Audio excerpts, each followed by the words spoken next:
എല്ലാവർക്കും പുതിയൊരു വീഡിയോയിലോട്ടേക്ക് ഹൃദ്യമായ സ്വാഗതം.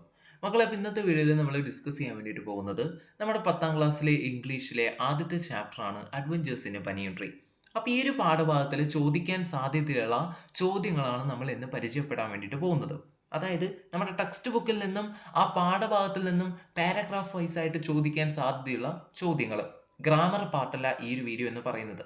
ഓക്കെ, മനസ്സിലായെന്ന് വിശ്വസിക്കുന്നു. അപ്പം അതിനു മുമ്പേ ഒരു കാര്യം എനിക്ക് നിങ്ങളോട് പറയാനുള്ളത്, നമ്മൾ അനലൈസ് ചെയ്യുകയാണെങ്കിൽ, നിങ്ങളുടെ എക്സാം അനലൈസ് ചെയ്യുകയാണെങ്കിൽ പല കുട്ടികൾക്കും ഇംഗ്ലീഷിൽ മാർക്ക് അനാവശ്യമായിട്ട് കുറയുന്നത് കാണുന്നുണ്ട്.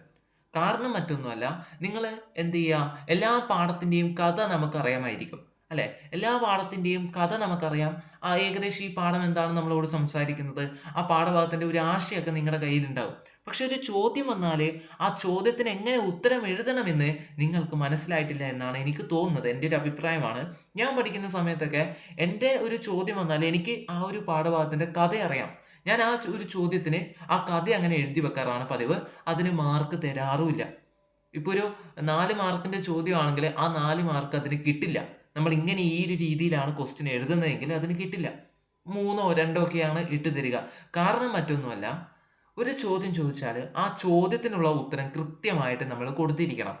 ടെക്സ്റ്റ് ബുക്കിൽ എന്ത് കാര്യങ്ങൾ പറയുന്നുവോ അതുപോലെ ടെക്സ്റ്റ് ബുക്കിൽ ഉപയോഗിച്ചിട്ടുള്ള രീതിയിലുള്ള ലാംഗ്വേജുകൾ ഉപയോഗിച്ചുകൊണ്ട് എല്ലാ പോയിന്റുകളും ഉൾപ്പെടുത്തിക്കൊണ്ട് അനാവശ്യ പോയിന്റുകൾ പിന്നീട് എഴുതിക്കൊണ്ട്, ഓക്കെ, നമ്മൾ ആദ്യം എന്തെഴുതണം, ഒരു ഉത്തരം എഴുതുമ്പോൾ ആദ്യം ആ ഒരു പോയിന്റ് കൃത്യമായിട്ടുള്ള വാലിഡ് ആയിട്ടുള്ള പോയിന്റുകൾ വേണം നമ്മൾ ആൻസറിൽ എഴുതാൻ. അത് കഴിഞ്ഞിട്ട് വേണമെങ്കിൽ നമുക്ക് എന്ത് ചെയ്യാം, കുറച്ചും കൂടി ഇലാബറേറ്റ് ചെയ്തിട്ട് കുറച്ചും കൂടി എന്ത് ചെയ്യാം, വിശദീകരിച്ചിട്ട് നമുക്ക് എഴുതാൻ വേണ്ടിയിട്ട് പറ്റും. പല കുട്ടികളും വരുത്തുന്ന മിസ്റ്റേക്കാണ്, ഒരു ചോദ്യം ചോദിച്ചാൽ എല്ലാത്തിനും പറ്റുന്ന രീതിയിലുള്ള ഉത്തരം വലിയൊരു പാരഗ്രാഫ് പോലെ അങ്ങ് എഴുതി വെക്കും. പക്ഷേങ്കിൽ അതിന് ഫുൾ മാർക്കൊന്നും പലരും ഇട്ട് തരാറില്ല. അതിന് കാരണം ഇതാണ്. അപ്പം ആ ഒരു പ്രശ്നങ്ങളൊക്കെ പരിഹരിക്കാൻ വേണ്ടിയിട്ടാണ് നമ്മൾ ഇങ്ങനെയുള്ള വീഡിയോസ് ആയിട്ട് വരാമെന്ന് തീരുമാനിച്ചിരിക്കുന്നത്. ഇതെന്ന് പറയുന്ന adventures in a banyan tree എന്ന് പറയുന്ന പാഠഭാഗത്തിലുള്ള ചില ചോദ്യങ്ങളാണ്. വളരെ ഇമ്പോർട്ടൻ്റ് ആയിട്ടുള്ള ചോദ്യങ്ങളാണ്. ചില ചോദ്യങ്ങൾ എന്ന് പറയുമ്പോൾ നിങ്ങൾ കരുതണ്ടാവോ ഇതത്ര ഇമ്പോർട്ടൻ്റ് അല്ല എന്ന് കരുതണ്ട. വളരെ ഇമ്പോർട്ടൻ്റ് ആയിട്ടുള്ള, നിങ്ങൾക്ക് എക്സാമിന് ഉപകാരപ്രദമാകുന്ന രീതിയിലുള്ള ചോദ്യങ്ങളാണ് ഇതെന്ന് മനസ്സിലാക്കുക. അപ്പം നമുക്ക് എന്ത് ചെയ്യാം, വീഡിയോയിലോട്ടേക്ക് കടക്കാം. മറ്റൊരു കാര്യം കൂടി പറയാണ്, എപ്പോഴും മനസ്സിൽ ഓർത്തു വെക്കുക, ഒരു ചോദ്യം, പ്രത്യേകിച്ച് ലാംഗ്വേജസിൽ ഒരു ചോദ്യം ചോദിക്കുകയാണെങ്കിൽ അതിന് ഉത്തരം എഴുതാൻ നിങ്ങൾക്ക് സാധിക്കണമെങ്കിൽ ടെക്സ്റ്റ് ബുക്ക് കൃത്യമായിട്ട് വായിച്ചിരിക്കണം. ടെക്സ്റ്റ് ബുക്കിൽ എന്തൊക്കെ കാര്യങ്ങൾ എങ്ങനെയൊക്കെ പറയുന്നുണ്ടെന്ന് കൃത്യമായിട്ട് മനസ്സിലായിരിക്കണം. കഥ മാത്രം അറിഞ്ഞത് കൊണ്ട് കാര്യമില്ല. കഥ എല്ലാ കുട്ടികൾക്കും അറിയാം. പക്ഷേങ്കിൽ എല്ലാവർക്കും നല്ല രീതിയിലുള്ള ഒരു ഒരു ആൻസർ കൃത്യമായിട്ട്, എത്രത്തോളം നിങ്ങൾ ഒരു ഉത്തരം ഭംഗിയായിട്ട് എഴുതുന്നോ അത്രത്തോളം മാർക്ക് കൂടാനുള്ള സാധ്യത ഉണ്ട്. കൂടാണ്ട് അതിലെക്കാട്ടിലും വലിയൊരു ഇമ്പോർട്ടൻസ് ഉള്ള ഒരു കാര്യമാണ് നമ്മുടെ ലാംഗ്വേജ് ഇമ്പ്രൂവ് ആകും. ഓക്കെ, നമ്മൾ കൂടുതലായിട്ട് സംസാരിക്കാൻ വേണ്ടിയിട്ട് പഠിക്കും. കമ്മ്യൂണിക്കേഷൻ സ്കിൽസ് ഡെവലപ്പ് ചെയ്യാൻ വേണ്ടിയിട്ട് പറ്റും. ഓക്കെയാണ്. സോ ആദ്യം തന്നെ നമുക്ക് ഈ ഒരു പാഠഭാഗത്തിൻ്റെ സമ്മറി മനസ്സിലാക്കാം.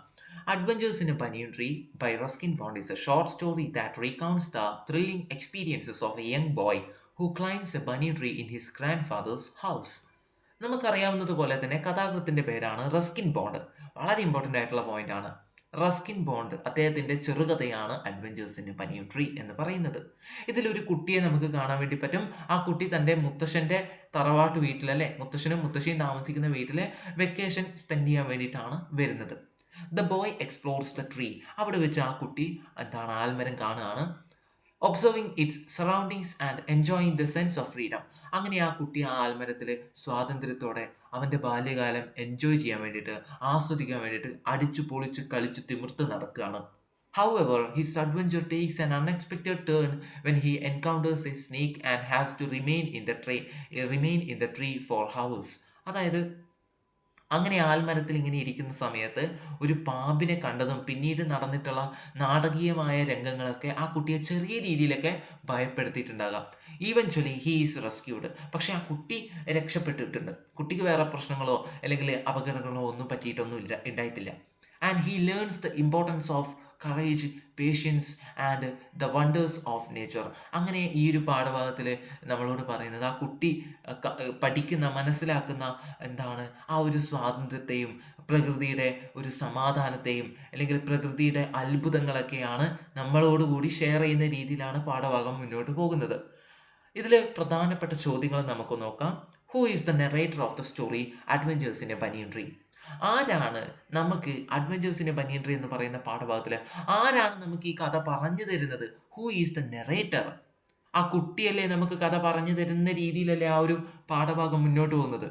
The narrator of the story is a young boy who is recounting his experiences of climbing a banyan tree in his grandfather's garden. ഇവിടെ ഉത്തരം എങ്ങനെയാണ് എടുത്തു തുടങ്ങിയിരിക്കുന്നതെന്ന് നിങ്ങൾ പ്രത്യേകം ശ്രദ്ധിക്കുക. ചോദ്യം, who is the narrator of the story? എങ്ങനെ ഉത്തരം തുടങ്ങിയത്? The narrator of the story is എന്ന് പറഞ്ഞിട്ടാണ് തുടങ്ങിയത്. ഓക്കെ, പല കുട്ടികളും വരുത്തുന്ന മറ്റൊരു മിസ്റ്റേക്ക് ഞാൻ പറഞ്ഞുതരാം. പല കുട്ടികൾക്കും ഉത്തരം അറിയായിരിക്കും. ബോയ് ആണ് ഈ സ്റ്റോറി നെറേറ്റ് ചെയ്ത് തരുന്നതെന്ന് അറിയാം. അവിടെ ആൻസറിന് എടുക്കുക യങ് ബോയ് അല്ലെങ്കിൽ ബോയ് എന്ന് മാത്രം എഴുതിയാൽ കൃത്യമായിട്ടുള്ള മാർക്ക് നിങ്ങൾക്ക് കിട്ടില്ല. പകരം എങ്ങനെ എഴുതണം? സെൻറ്റൻസ് ആയിട്ട് ആ ചോദ്യത്തിൻ്റെ തുടർച്ച എന്ന രീതിയിൽ. ഇവിടെ ചോദ്യം ചോദിച്ചത് who is the narrator of the story എന്ന.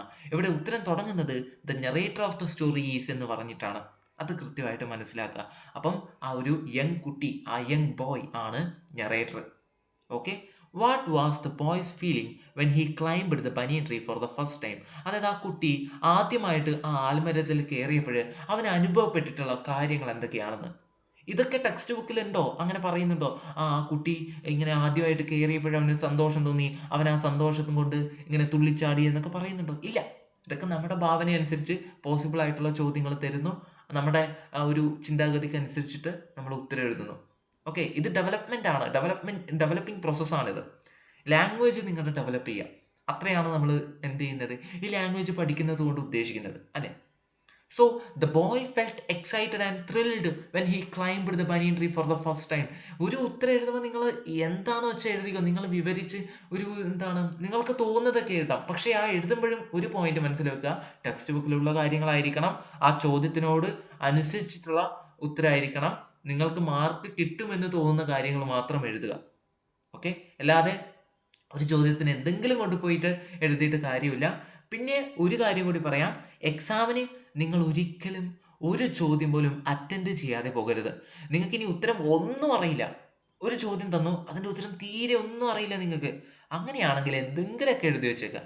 ആ പാഠഭാഗമെങ്കിലും മനസ്സിലാക്കിയിട്ട്, ഏത് പാഠത്തിൽ നിന്നാണെന്നെങ്കിലും മനസ്സിലാക്കിയിട്ട് ആ പാഠഭാഗവുമായിട്ട് ബന്ധപ്പെട്ടിട്ടുള്ള കാര്യങ്ങൾ എന്തെങ്കിലും ഒരുപാടങ്ങ് എഴുതി വെച്ചേക്കുക. കാരണം നിങ്ങൾക്ക് ഒന്നാമത് ഉത്തരം അതിൻ്റെ അറിയില്ലായിരിക്കും. പക്ഷേ ഇനി അഥവാ ഈ എഴുതിയതിൽ നിന്ന് മാർക്ക് കിട്ടുകയാണെങ്കിൽ നല്ലതല്ലേ? എഴുതാതെ പോകുന്നതിനേക്കാളും നല്ലതാണ് എന്തെങ്കിലുമൊക്കെ എഴുതി വെക്കുന്നത്. സോ അതുകൂടി ഓർത്ത് വെക്കുക. പിന്നെ അറിയുന്ന ഉത്തരത്തിൽ കൊണ്ടുപോയിട്ട് പൊട്ടത്തരങ്ങൾ എഴുതി വെക്കരുത്. ഞാനൊക്കെ ചെയ്തിട്ടുള്ള കാര്യമാണ്. അപ്പോൾ ആ ഒരു അനുഭവത്തിൽ നിന്ന് പറയാണ്, അങ്ങനെ ചെയ്യരുത്. കൃത്യമായിട്ടുള്ള ഉത്തരം എഴുതി വെക്കുക. The boy felt excited and thrilled when he climbed the banyan tree for the first time. സ്വാഭാവികം, കുട്ടിക്ക് എന്താണ് ആദ്യമായിട്ട് ആൽമരത്തിൽ കയറിയപ്പോൾ സന്തോഷം തോന്നി, എക്സൈറ്റ്മെൻറ്റ് തോന്നി. He felt A sense of adventure and freedom. അവന് കയറിയപ്പോഴെന്താണ് ആ ഒരു സാഹസികം ആണ് ചെയ്യുന്നതെന്നൊക്കെയുള്ള ഒരു തോന്നൽ തോന്നി. കൂടാണ്ട് സ്വാതന്ത്ര്യം കിട്ടിയതുപോലെയൊക്കെ തോന്നി. As he had A great view of his surroundings from the top of the tree. അങ്ങനെ ആൽമരത്ത് കയറിയപ്പോൾ അവൻ്റെ ചുറ്റിലുമുള്ള കാര്യങ്ങളൊക്കെ ഇങ്ങനെ മുകളിൽ നിന്ന് നോക്കുമ്പോൾ ഒരു സന്തോഷമൊക്കെ തോന്നി, നല്ല അനുഭവം തോന്നി. Okay, describe the banyan tree. Banyan ട്രീയെ നിങ്ങൾ വിവരിക്ക്. The banyan tree was large and spread out. Banyan tree എന്താണ്? വലുതാണ്, അങ്ങനെ ഇങ്ങനെ വിരിഞ്ഞ് നിൽക്കുകയാണ്, പടർന്ന് പന്തലിച്ച് കിടക്കുന്ന ഒരു ആൽമരമാണത്. It had a massive trunk and numerous aerial roots that formed a network of branches. അതിനെന്താണ്? വലിയൊരു തടിയുണ്ട് അതിന്. അതേപോലെ തന്നെ ഒരുപാട് ബ്രാഞ്ചുകളൊക്കെ ഇങ്ങനെ നിറഞ്ഞു നിൽക്കുന്ന ഒരു ആൽമരമാണ്. ഒരുപാട് വള്ളികളും ഒരുപാട് ഇതളുകളും ഒരുപാട് കൊമ്പുകളും ഒക്കെയുള്ള ഒരു മരമാണ്. The tree was old and had A strong sturdy presence, making it a perfect place for the boy to explore and climb. ആ ഒരു മരത്തിന് ഒരുപാട് പ്രായമുണ്ട്. ആ കുട്ടിക്ക് ഇങ്ങനെ അതിൻ്റെ സമയം ആ കുട്ടിക്ക് എക്സ്പ്ലോർ ചെയ്യാൻ വേണ്ടിയിട്ട് പറ്റിയിട്ടുള്ള ഏറ്റവും ബെസ്റ്റ് പ്ലേസ് ആയിട്ട് ആ ഒരു ആൽമരത്തെ നമുക്ക് കൺസിഡർ ചെയ്യാം എന്നൊക്കെയാണ് ഇങ്ങനെ പറയുന്നത്. What did the boy do during his time in the banyan tree? ആൽമരത്തിൽ ഇരിക്കുമ്പോൾ ആ കുട്ടി ചെയ്യുന്ന കാര്യങ്ങൾ എന്തൊക്കെയാണ്? During his time in the banyan tree, the boy explored the surroundings, watching the village below and the activities happening around him. He observed the animals and insects, including squirrels, birds, and the occasional snake. He felt a sense of freedom and connection with nature.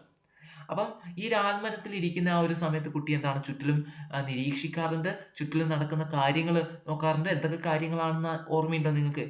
അതായത് text ബുക്കിലൊക്കെ പറയുന്നുണ്ട്, നമ്മളെ പച്ചക്കറിയല്ല, നമ്മുടെ fruits ഒക്കെ വിൽക്കാൻ വരുന്ന ചേട്ടൻ ഇങ്ങനെ സംസാരിക്കുന്നതും അങ്ങനെയൊക്കെയുള്ള കാര്യങ്ങൾ, പിന്നെ മുത്തശ്ശി തുണി ആറിയിടുന്നതും അങ്ങനെയൊക്കെയുള്ള കാര്യങ്ങളൊക്കെ കുട്ടി നോക്കിയിരിക്കാറുണ്ട് എന്നൊക്കെ നമ്മൾ പറഞ്ഞിട്ടുണ്ടായിരുന്നു പാഠം എടുക്കുന്ന സമയത്ത്. ഈ ഒരു ചാപ്റ്ററിന്റെ ഡിസ്കഷൻ വീഡിയോ, അതായത് പാഠം വളരെ വ്യക്തമായിട്ട് പറഞ്ഞു തരുന്ന വീഡിയോ നമ്മൾ ഓൾറെഡി അപ്ലോഡ് ചെയ്തിട്ടുണ്ട്. അതിന്റെ ലിങ്ക് ഡിസ്ക്രിപ്ഷൻ ബോക്സിൽ കൊടുക്കാം.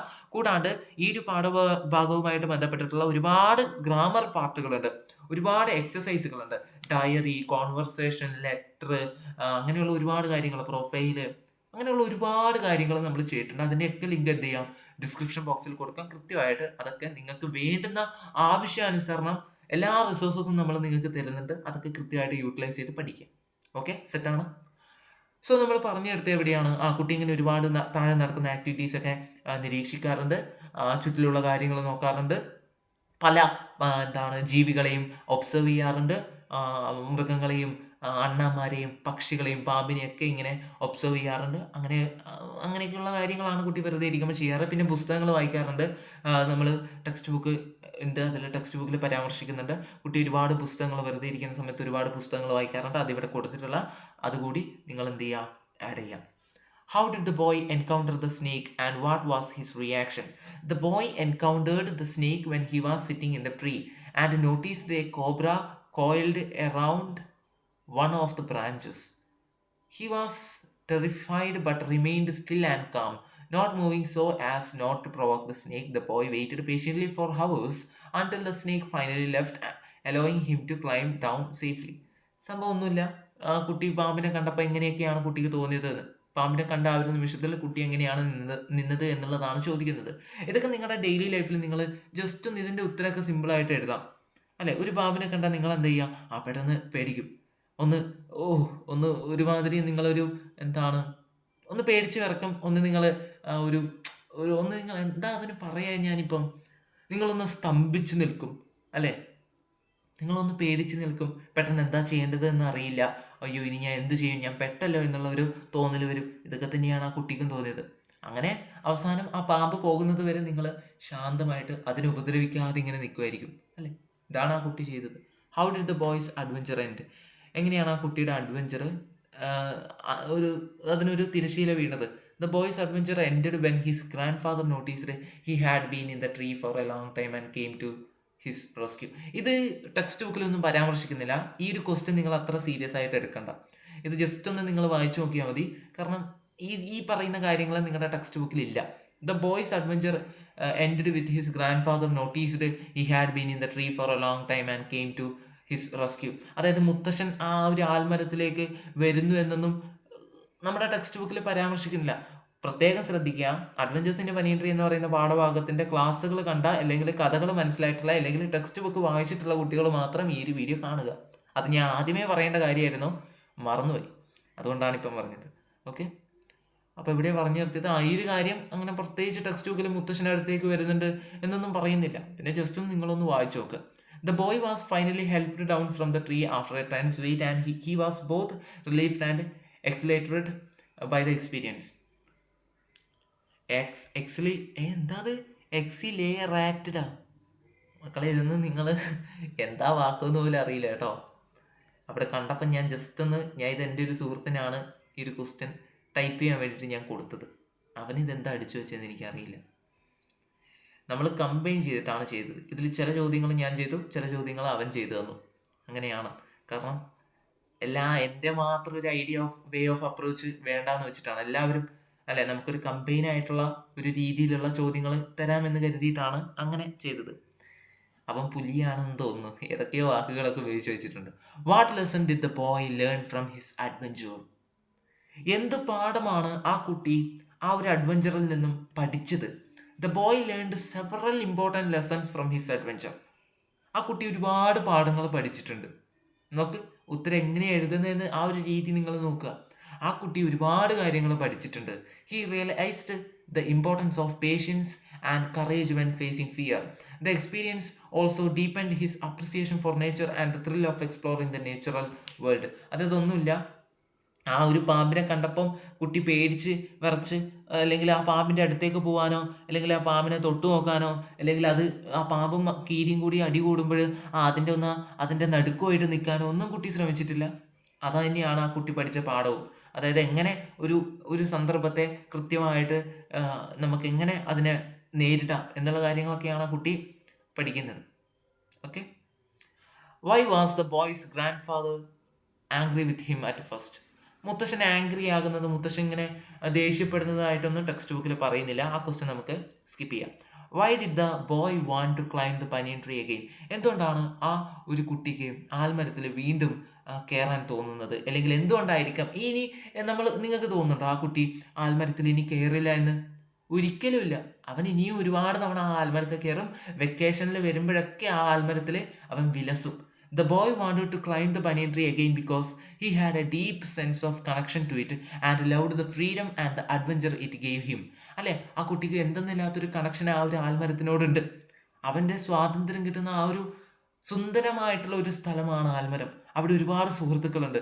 ഇതൊക്കെ തന്നെയാണ് ആ കുട്ടിയെ ആൽമരത്തിലേക്ക് ഇനിയും പോകാൻ വേണ്ടിയിട്ട് പ്രേരിപ്പിക്കുന്ന കാര്യങ്ങൾ. He was excited by the challenge and the thrill of exploring the natural world from such a height. ആ കുട്ടിക്ക് കൂടാണ്ട് ഇങ്ങനെയുള്ള സാഹസികങ്ങൾ കാണുന്നതിൽ എന്തെന്നില്ലാത്ത താല്പര്യമുള്ള ഒരു കുട്ടിയാണ്. How does the author describe the boys relationship with nature? എങ്ങനെയാണ് നമ്മുടെ കഥാകൃത്ത് ആ ഒരു കുട്ടിക്ക് പ്രകൃതിയായിട്ടുള്ള ഒരു ബന്ധത്തെ പരാമർശിക്കുന്നത്? The author describes the boys relationship with nature as one of wonder and curiosity. The boy finds joy in observing animals, birds, and plants around him. His adventure in the banyan tree reflects his close connection with nature and his desire to experience it up close. അതായത് ആ ഒരു കുട്ടിക്ക് പ്രകൃതിയിൽ നടക്കുന്ന കാര്യങ്ങളൊക്കെ അറിയാനുള്ള ഒരു താല്പര്യമുണ്ട്. അവൻ അതൊക്കെ എന്തെന്നില്ലാത്ത സന്തോഷം നൽകുന്നുണ്ട്. അവൻ ഇതൊക്കെ കാണുമ്പോൾ എന്തെന്നില്ലാത്ത ഒരു ആകാംക്ഷയാണ് തോന്നുന്നത്. ഇതൊക്കെ തന്നെയാണ് ഈ ഒരു ക്വസ്റ്റ്യൻ്റെ ഉത്തരമായിട്ട് നമുക്ക് എഴുതാൻ വേണ്ടിയിട്ട് പറ്റുന്നത്.